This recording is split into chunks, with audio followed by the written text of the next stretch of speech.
right, so today we're going to do a little lab activity, and it's going to be projectile motion with horizontal launch.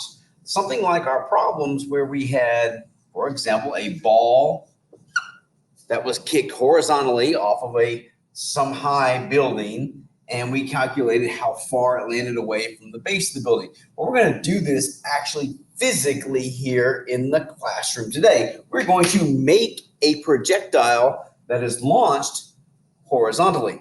The question becomes, what do we use for our projectile? And that's what the purpose of this little short introduction video is to show you how to do this lab procedure. There is no formal instructions that I have typed up. You have to watch this procedure and then repeat it and collect your own data and then make your own calculations and conclusions. So here's how we're going to make a horizontally launched projectile today. We're going to take a little toy car and we're going to roll it across the tabletop. And once it leaves the tabletop, it becomes a projectile.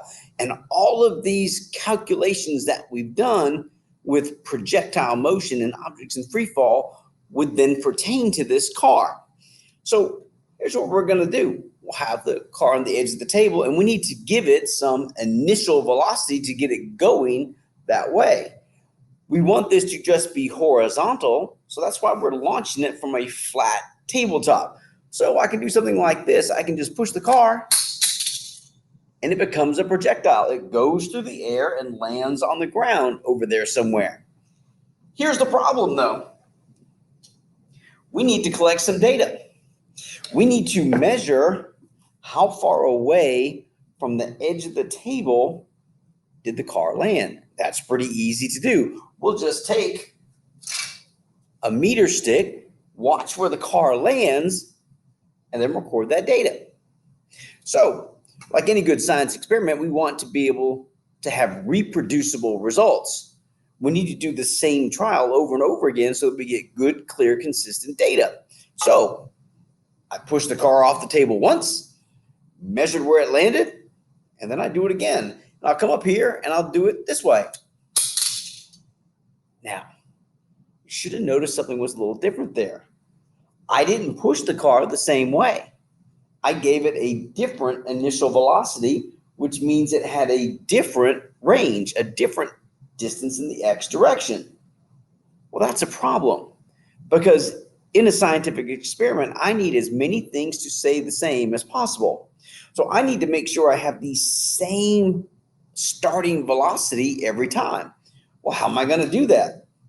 It's very hard to do pushing a toy car. You can say, oh, I'm going to push it about the same way, but it's very hard to reproduce those results. So we need something a little bit more consistent with how the car is being launched. And that's where this little guy here is going to come into play. This car has a little spring in the back of it. And it has this little key or this little device. And if I take it and I stick it in the slot back there, it pushes the spring to where it's then clicked.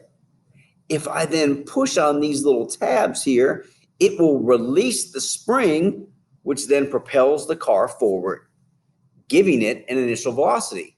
Now, the advantage to using this car is it's the same spring in the same car every time. So it's going to give us very consistent initial velocity. And that way, I can get some consistent data. So we're going to put this at the edge of the tabletop. And we're going to have your partner down there spotting this, watching to see where this car lands. You've got it set up. I'm going to press it together. Your person watching marks where the car landed. You take the meter stick and you measure how far away from the table the car landed.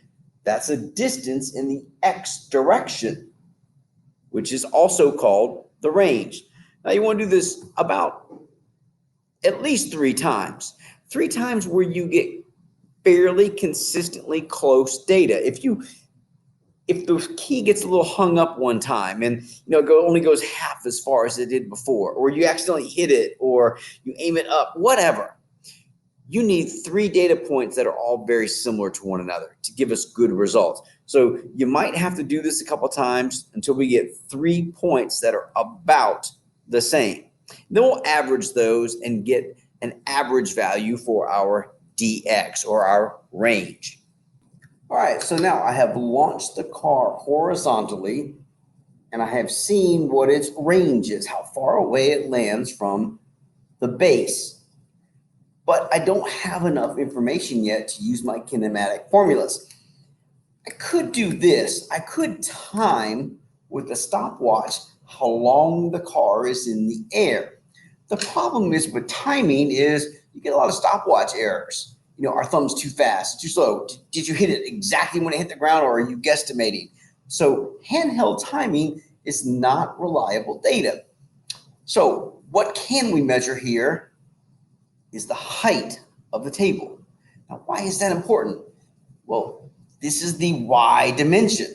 And remember, the y dimension is going to determine how long an object is a projectile. How long is it in free fall? Because the time is directly related to the distance or the height in the y.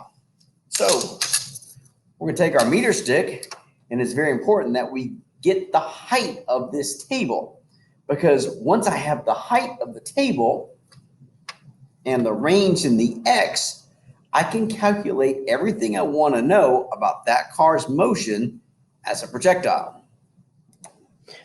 So here's our toy car, and what we know is a distance in the x. We know a distance in the y. And from those two variables, we can do some calculations and find out all we want to know about that car's motion as a projectile. Here's what you're going to calculate. First of all, you've got to find the time. Pick out the right kinematic formula to figure out what the time of the car's motion was. Once you know the time and you know a distance, I want you to find the velocity in the x direction.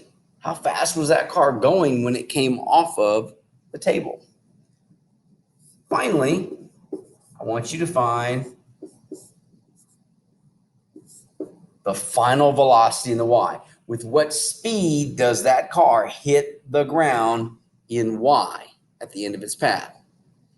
So once we have all this, we will then be able to take this and apply this to a different situation with the car tomorrow. Now, this will all be typed up as a formal lab report, and each person will have to submit their own lab work.